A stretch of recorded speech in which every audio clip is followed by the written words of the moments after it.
জনবান্ধব police বাহিনী গড়তে police সংস্কার কমিশনের বিভিন্ন সুপারিশমালাকে ইতিবাচক হিসেবে দেখলেও পুলিশের পোশাক পরিবর্তনের সিদ্ধান্তকে সমালোচনার চোখে দেখছেন সাবেক আইজিপি সহ অপরাধ বিজ্ঞানীরা। পোশাকের তুলনায় পুলিশের আচরণ পরিবর্তনের উপর গুরুত্ব আরোপ করেন তারা। সেই সাথে পোশাক পরিবর্তন অতীতেও খুব একটা সুফল বয়ে আনেনি বলে মন্তব্য তাদের। মইদুল ইসলামের রিপোর্ট। জনগণের সেবকের ভূমিকায় থাকলেও বিভিন্ন সময় দুর্নীতি, অনিয়ম এবং মানুষের উপর অতিরিক্ত বল প্রয়োগ সহ নানা কারণে সমালোচিত পুলিশ বাহিনী। বিশেষ করে ছাত্র জনতার গণ অভ্যুত্থানে প্রকাশ্যে গুলি চালানো সহ নির্মমতায় পুলিশের প্রতি ক্ষুব্ধ হয়ে ওঠে পুরো জাতি। ৫ আগস্ট স্বৈরাচার শেখ হাসিনার নেতৃত্বাধীন আওয়ামী লীগ সরকারের পতনের পর পুলিশ বাহিনী সংস্কারে গঠন করা হয় কমিশন। কমিশনের বেশিরভাগ সুপারিশকে বিশেষজ্ঞরা ইতিবাচক হিসেবে দেখলেও কিছু গুরুত্বপূর্ণ বিষয় বাদ পড়ে গেছে বলেও মনে করেন তারা। মৌলিক একটা জিনিসের প্রতি এমফাসিস দেওয়া উচিত ছিল, সেটা হচ্ছে 1861 সালের পুলিশ আইন। সেটার অনেকগুলো ধারার পরিবর্তন এবং এটাকে রিরাইট করার দরকার। সেই সম্বন্ধে তারা স্পেসিফিক কিছু বলে নেই। যে রাজনৈতিক প্রভাবমুক্ত করা দরকার, তো রাজনৈতিক প্রভাবমুক্ত কি করে হবে সেটা পরিষ্কার করে বলা নাই। সেটা বলা উচিত ছিল যে আইন করে দিতে হবে। পুলিশের তদন্তকারী সংস্থা যেটা, সেটাকে রাজনৈতিক নির্বাহী থেকে আলাদা রাখতে হবে, মুক্ত রাখতে হবে। তারা ইন্ডিপেন্ডেন্ট হবে না, কিন্তু ফাংশনালি অটোনমাস হবে। স্বাধীন হতে পারে না, পুলিশ বাহিনী কোনো সময় স্বাধীন হতে পারে না, তাকে জবাবদিহি করতেই হবে। তো জবাবদিহিটা সে করবে বিচারিক বিভাগের কাছে। এই ধরনের কথাবার্তাগুলো বলা উচিত ছিল। তবে সংস্কার কমিশনের প্রতিবেদনে সুপারিশ না থাকলেও হঠাৎ পুলিশের পোশাক পরিবর্তনের সিদ্ধান্তে তৈরি হয়েছে নানা সমালোচনা, বিশেষ করে পোশাকের রং বাছাই নিয়ে। নতুন সিদ্ধান্তে পুলিশের পোশাক হবে লোহার রঙের, র্যাবের পোশাক হবে জলপাই, আর আনসারের হবে সোনালী গমের রং। বিগত দিনেও পোশাকের পরিবর্তন হয়েছে, তবে তা পুলিশের সেবার মান বা আচরণ পরিবর্তনে কোনো ভূমিকা রাখেনি বলেও বলছেন বিশ্লেষকরা। 100 বছরে অন্তত 3-4 বার পুলিশের ইউনিফর্ম চেঞ্জ হয়েছে, তো তাতে করে কি আচরণগত পরিবর্তন হয়েছে? তো আমরা সবাই তো বলে যে হয়নি। পোশাকের রং সাথে পুলিশের পারফরমেন্স বা তার কার্যক্রমের কোনো প্রত্যক্ষ যোগাযোগ নেই। এ ধরনের কোনো স্টাডি, কোনো গবেষণার রিপোর্ট আমি দেখিনি, আমার জানা নাই।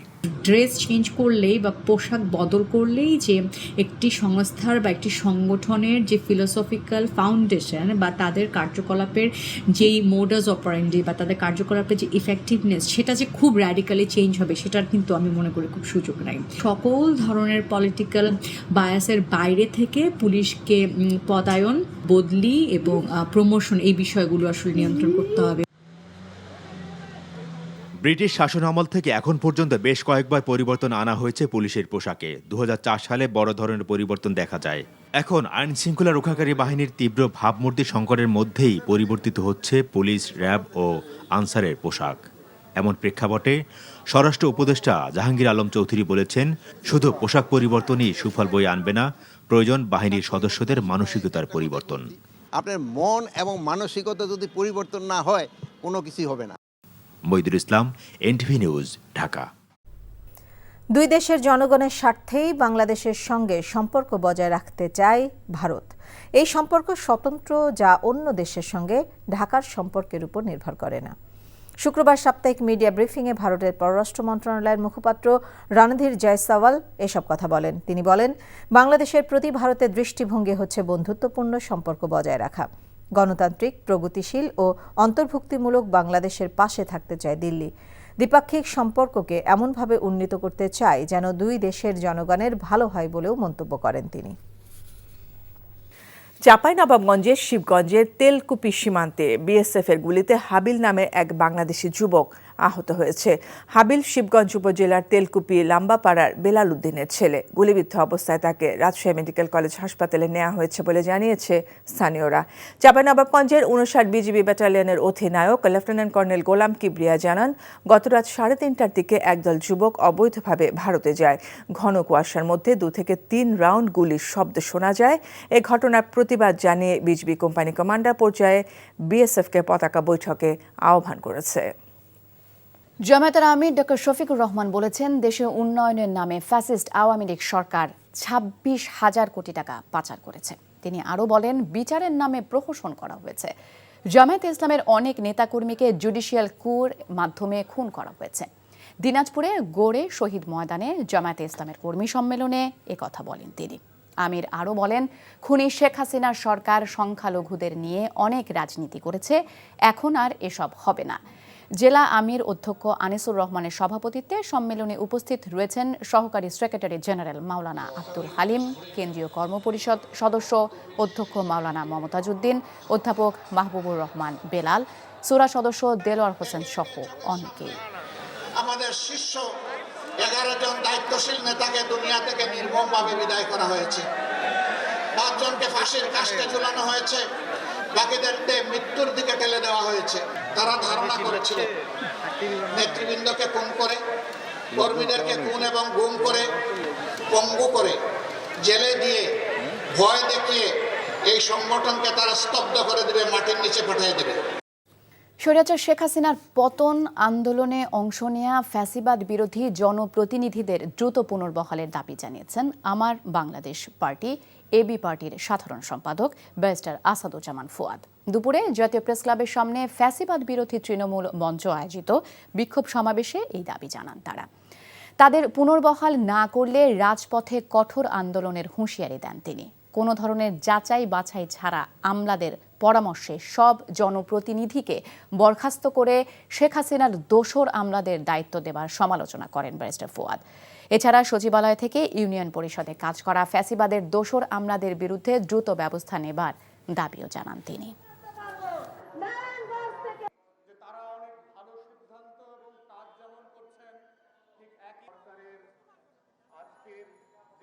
যে সকল পটপর আমলারা বাংলাদেশ বিক্রির দাসখত করেছে, শত শত সড়ক আর চুক্তি করে ভারতের কাছে রাষ্ট্র বিক্রি করে দিয়েছে, সেই দালাল আমলাদের কথায় আমাদের এখনো চলতে হবে।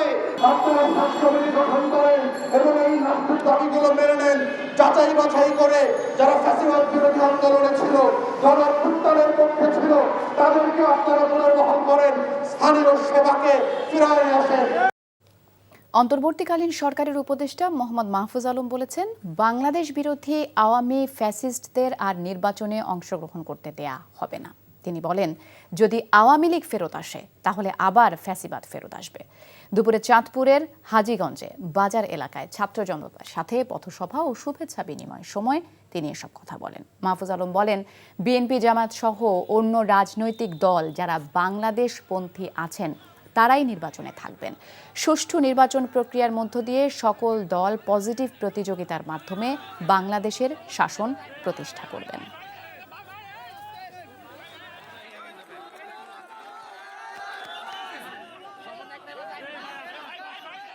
আওয়ামী লীগ ফ্যাসিবাদীদের কোনোভাবেই নির্বাচনে অংশগ্রহণ করতে দেওয়া হবে না।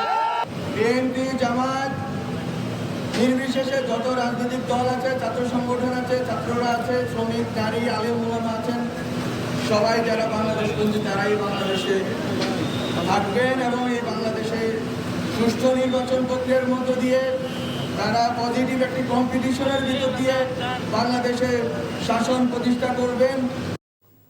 জাতীয় নাগরিক কমিটির মুখ্য সংগঠক ও বৈষম্য বিরোধী ছাত্র আন্দোলনের অন্যতম সমন্বয়ক সার্জিস আলম বলেছেন, ফ্যাসিস্ট খুনি হাসিনা সরকারের একটা অবলম্বন আছে, তা হলো গুজব।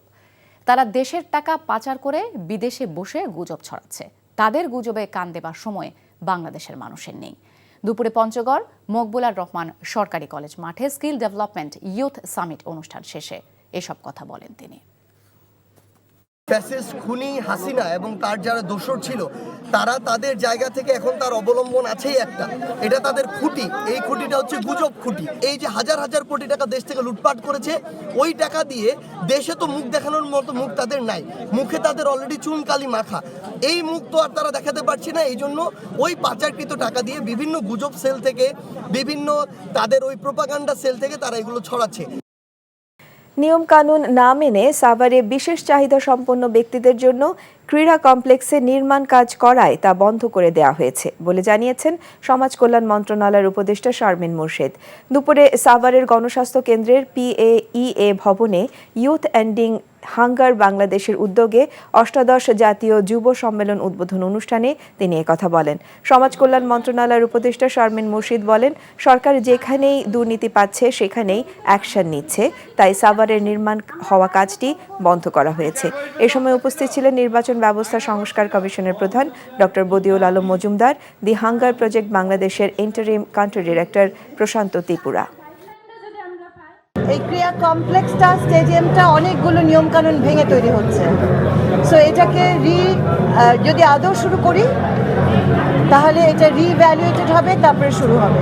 আমরা যাদের বিরুদ্ধে এভিডেন্স পাচ্ছি আমরা অ্যাকশন নিচ্ছি। সবাইকে তো আর জেলখানায় পড়তে পারবো না। এই যে বন্ধ হয়ে যাওয়াটাই কিন্তু একটা বিরাট একটা ওদের শাস্তি। কেন তোমরা সেটা নিজেই ভালো করে বোঝো। এখন এরকম শুধু একটা না, অনেকগুলো প্রকল্প থামিয়ে দেওয়া হয়েছে। নিরাপত্তাজনিত কারণে ভরা মৌসুমেও পর্যটক শূন্য হয়ে পড়েছে বান্দরবান। জেলা সীমান্তবর্তী এলাকাগুলোতে যৌথ বাহিনীর কড়া নিরাপত্তায় রোয়াংছড়ির দেবতাখুম, থানচির রেমাক্রি ও নাফাখুম উপজেলায় দর্শনীয় স্থানগুলো ভ্রমণে সাময়িক নিষেধাজ্ঞায় এ সমস্যার সৃষ্টি হয়েছে। এতে পর্যটন খাতের সঙ্গে জড়িত কয়েক হাজার ব্যবসায়ী শত কোটি টাকা লোকসান গুনছেন। তবে বেশ কয়েকটি পর্যটন স্পট খোলা থাকায় নিষ্প্রাণ বান্দরবান কিছুটা প্রাণ ফিরে পেয়েছে। পর্যটকরা বলছেন, প্রতিটা দর্শনীয় স্থান উন্মুক্ত করে দেওয়া হলে বান্দরবান যাত্রা আরও পূর্ণতা পাবে। বান্দরবান ঘুরে এসে আরও জানাচ্ছেন সহকর্মী নাহিদ প্রিন্স, ক্যামেরায় ছিলেন মোহাম্মদ ইউনুস আলী।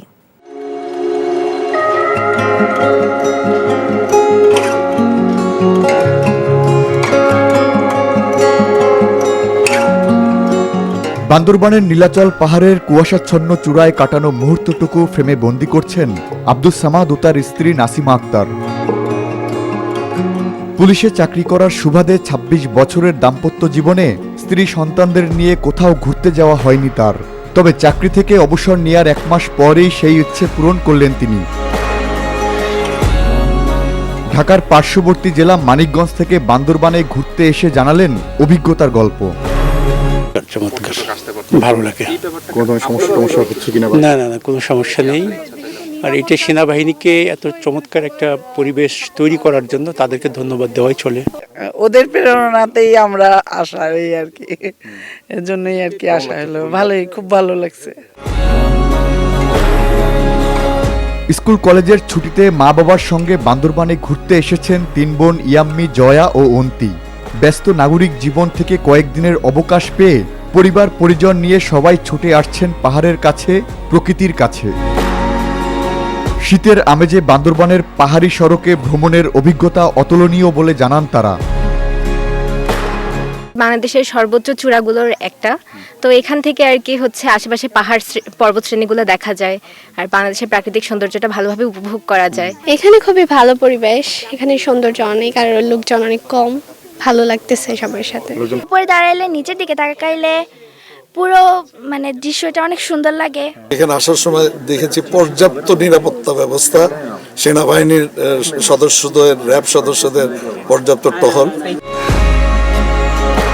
তবে সম্প্রতি বিশৃঙ্খলা ও অনাকাঙ্ক্ষিত ঘটনার কারণে পর্যটকদের নিরাপত্তার বিষয়টিকে গুরুত্ব দিয়ে দীর্ঘদিন ধরে এ জেলায় পর্যটক আগমনে নিরুৎসাহিত করছে স্থানীয় প্রশাসন। বিধিনিষেধ তুলে নিলে পর্যটক আরও বাড়বে বলে আশাবাদী পর্যটন খাতের ব্যবসায়ীরা। এখনো পর্যন্ত যে সকল পর্যটন স্পটগুলো খুলে দেওয়া হয় নাই, সেই স্পটগুলো যদি খুলে দেওয়া হয় তাহলে আমাদের অর্থনৈতিক অবস্থা আরও ভালো হবে। ইতিমধ্যে আমাদের প্রায় গত ৪ বছরে ১৮০০ কোটি টাকার মতন অর্থনৈতিকভাবে ক্ষতি হয়েছে, যেটা সহজে পূরণ হওয়ার মতো নয়। তবে সামনের দিনগুলোতে নাফাকুম, দেবতাকুম সহ যে সমস্ত পর্যটন স্পটগুলো বন্ধ রয়েছে এগুলো যদি খুলে দেওয়া হয় তা আমরা আশা করছি সামনের দিনগুলোতে আমাদের ব্যবসা বাণিজ্য ভালো হবে। পর্যটক কম থাকায় হোটেল, মোটেল, রিসোর্ট মালিকদের আয়ে ভাটা পড়েছে, আবার অনেকগুলো বন্ধ হয়ে যাওয়ার উপক্রম হয়েছে। Nahid Prince, NTV news, Bandarban. নতুন দল গঠনে রাষ্ট্রীয় সহায়তা নেওয়া অনাকাঙ্ক্ষিত উল্লেখ করে বিএনপির ভারপ্রাপ্ত চেয়ারম্যান তারেক রহমান বলেছেন, ছাত্র তরুণদের উদ্যোগ হওয়া উচিত স্বচ্ছ প্রক্রিয়ায়। তিনি বলেন, নির্বাচন অনুষ্ঠান নিয়ে বিতর্ক পালিয়ে যাওয়া ফ্যাসিস্টদের শক্তিশালী করবে।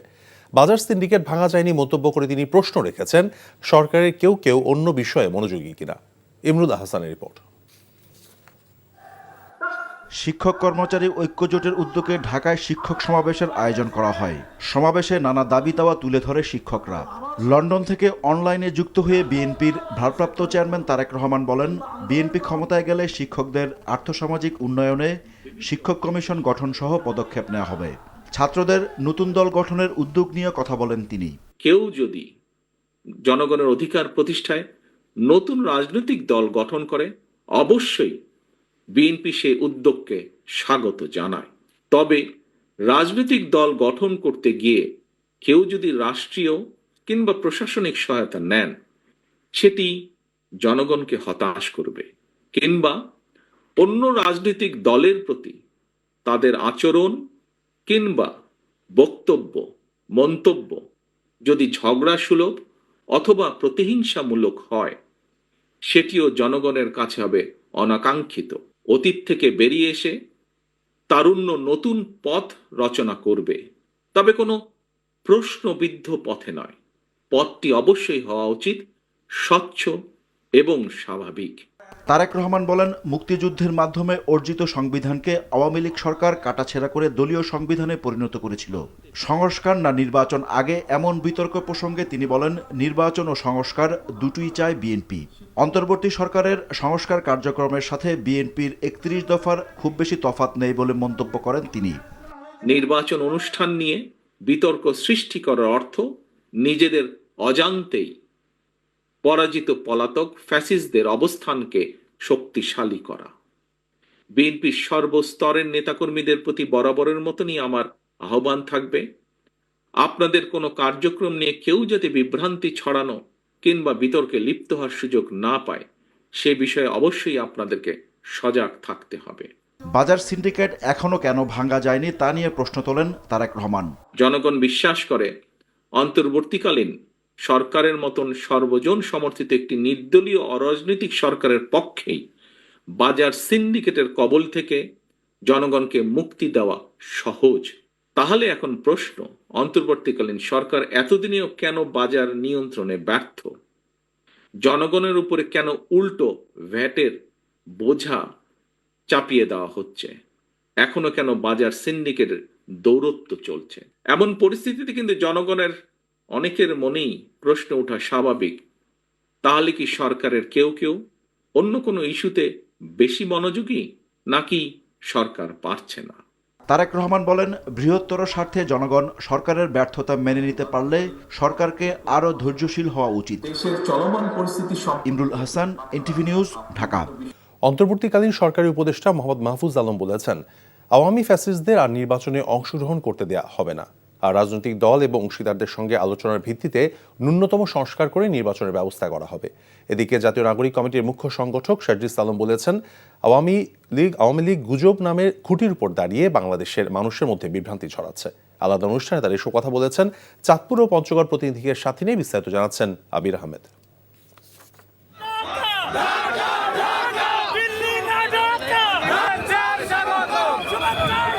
চাঁদপুরের হাজীগঞ্জে বাজার এলাকায় ছাত্র জনতার সাথে পথসভা ও শুভেচ্ছা বিনিময় করেন অন্তর্বর্তীকালীন সরকারের উপদেষ্টা মোহাম্মদ মাহফুজ আলম।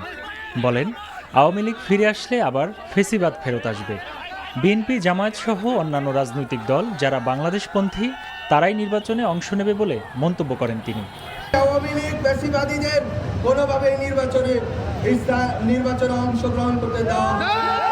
বিএনপি, জামায়াত নির্বিশেষে যত রাজনৈতিক দল আছে, ছাত্র সংগঠন আছে, ছাত্ররা আছে, শ্রমিক, নারী, আলেম ওলামা আছেন, সবাই যারা বাংলাদেশপন্থী তারাই বাংলাদেশে থাকবেন এবং এই বাংলাদেশে সুষ্ঠু নির্বাচন প্রক্রিয়ার মধ্য দিয়ে তারা পজিটিভ একটি কম্পিটিশনের ভিতর দিয়ে বাংলাদেশে শাসন প্রতিষ্ঠা করবেন। এদিকে পঞ্চগড় মকবুলুর রহমান সরকারি কলেজ মাঠে স্কিল ডেভেলপমেন্ট ইউথ সামিট শেষে শারজিস আলম বলেন, ফ্যাসিস্ট খুনি হাসিনার দলের একটা অবলম্বন আছে, তা হলো গুজব। ফ্যাসিস্ট খুনি হাসিনা এবং তার যারা দোসর ছিল তারা তাদের জায়গা থেকে এখন তার অবলম্বন আছেই একটা, এটা তাদের খুঁটি। এই খুঁটিটা হচ্ছে গুজব খুঁটি। এই যে হাজার হাজার কোটি টাকা দেশ থেকে লুটপাট করেছে, ওই টাকা দিয়ে দেশে তো মুখ দেখানোর মতো মুখ তাদের নাই, মুখে তাদের অলরেডি চুনকালি মাখা। এই মুখ তো আর তারা দেখাতে পারছে না। এই জন্য ওই পাচারকৃত টাকা দিয়ে বিভিন্ন গুজব সেল থেকে, বিভিন্ন তাদের ওই প্রোপাগান্ডা সেল থেকে তারা এগুলো ছড়াচ্ছে। শেখ হাসিনা যাতে নতুন করে কোনো ষড়যন্ত্র করতে না পারে সেজন্য রাজনৈতিক দলগুলোকে গুরুত্বপূর্ণ ইস্যুতে দ্বিমত না করার বিষয়ে সচেতন থাকার আহ্বান জানান আবির আহমেদ, এনটিভি নিউজ, ঢাকা। বিদ্যুৎ ও গ্যাসের দাম বাড়ানোর জন্য সরকারের উপর চাপ রয়েছে বলে জানিয়েছেন জ্বালানি উপদেষ্টা ফজলুল কবির খান। এজন্য কতদিন দাম না বাড়িয়ে রাখা যাবে সে বিষয়ে সংশয় প্রকাশ করেছেন তিনি। গত 15 বছরে বিদ্যুৎ ও জ্বালানি খাতে লুটপাটকারীদের অপরাধ ট্রাইব্যুনালে বিচার হওয়া দরকার বলে মনে করেন উপদেষ্টা। দুপুরে রাজধানীর মতিঝিলে ব্যবসায়ীদের শীর্ষ সংগঠন FBCCI আয়োজিত সেমিনারে এসব কথা বলেন জ্বালানি উপদেষ্টা। আরাফাত ইসলামের রিপোর্ট। FBCCI আয়োজিত দেশের বিদ্যুৎ ও জ্বালানি খাতের নিরাপত্তা বিষয়ক সেমিনারে ব্যবসায়ীরা শিল্প কারখানার উৎপাদন সচল রাখতে দ্রুত গ্যাস সংকট সমাধানের দাবি জানান। এ সময় বিকল্প জ্বালানির উৎস হিসেবে নবায়নযোগ্য জ্বালানি ব্যবহারের উপর গুরুত্বারোপ করেন তারা। জ্বালানি খাতে অপরাধের অভিযোগে ক্ষমতাচ্যুত আওয়ামী লীগ সরকারের 4 শীর্ষ সাবেক কর্মকর্তার বিচারের দাবি জানান ক্যাবের জ্বালানি উপদেষ্টা ডক্টর শামসুল আলম। আমি পয়সা দিচ্ছি, সেই পয়সা ঘাটতি দেখিয়ে নিয়ে চুরি হয়ে যাচ্ছে। তো যারা চুরি করেছে একজন হচ্ছে আবুল কালাম আজাদ, একজন হচ্ছে তৌফিক ইলাই, একজন হচ্ছে কাইকাউস, আর একজন হচ্ছে মনারুল ইসলাম। মনারুল ইসলাম রেগুলেটরি কমিশনে বসে করেছে, তার স্পষ্ট প্রমাণ আছে। জ্বালানির মূল্য পরিশোধের চাপ মাথায় নিয়ে প্রতিদিন শুরু হয় উল্লেখ করে উপদেষ্টা ফজলুল কবির খান বলেন, বিদ্যুৎ ও গ্যাসের দাম বাড়ানোর জন্য সরকারের উপর চাপ রয়েছে। বাইরের দেশের একটা সাপ্লায়ার আছে, প্রায় আমাদেরকে দেয় যে সাপ্লাই বন্ধ করে দেবে, এবং বন্ধ করেও দিয়েছিল। এইটার দিক থেকে আমার চাপ, আমার পানাদাররা আমার কাঁধে, আমার মাথায় বন্দুক ধরে। আবার আরেক দিক থেকে চাপ আছে, সেটা হচ্ছে যে বিদ্যুতের দাম বাড়ান, গ্যাসের দাম বাড়ান। আমরা তো অন্যায় দামে এই বিদ্যুৎ কিনছি, সেটা আমি কনজিউমারকে কেন পাস করব?